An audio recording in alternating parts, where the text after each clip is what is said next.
Mount Titano, on the other hand, makes a nice short hike.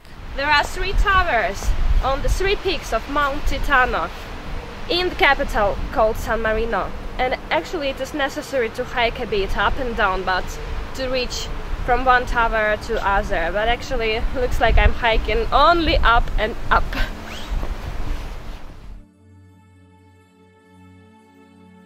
Mount Titano is a huge limestone rock for the dimensions of the country, which has a somewhat gentle slope on the western side and a very abrupt cliff on the eastern side, facing the seaside of Riviera Romagnola.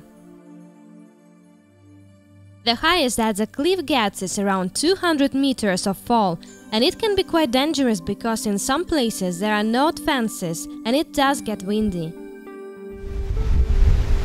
Oh, I see the tower!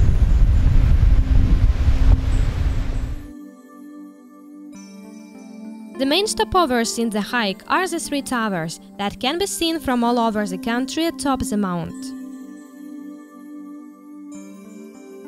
These towers had a very important defensive role in the times when San Marino was fearing invaders from anywhere in the Italic peninsula. Now they offer incredible views to the surroundings as a privileged vantage point. One of the 3 towers in San Marino, the one from 14th century, which is only one not in use, actually because it's private, it's Tower Montale.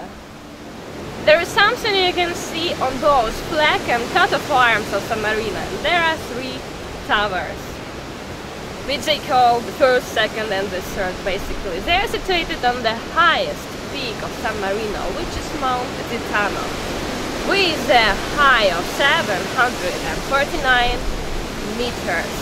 That's why it's so windy over here, and walking around can be so steep that, well, you need to have a proper shoes, not like what I had.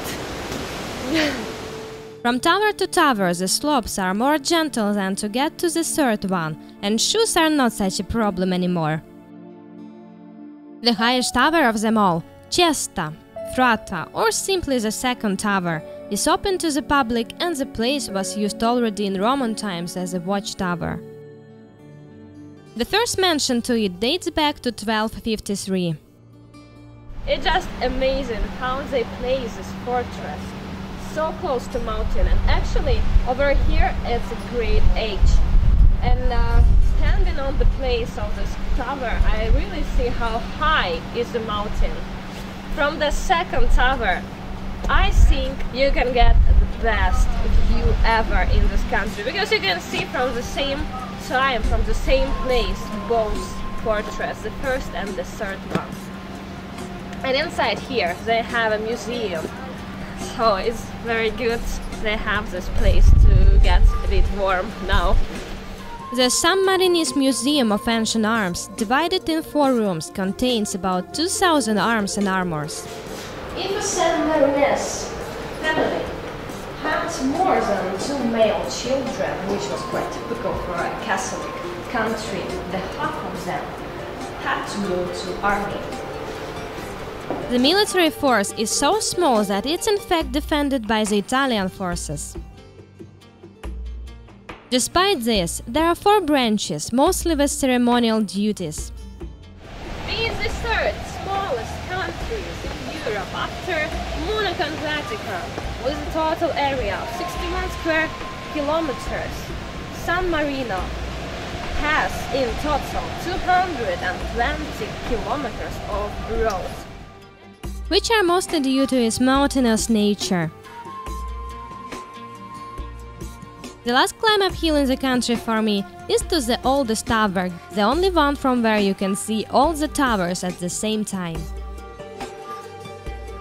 Guaita once served as a prison.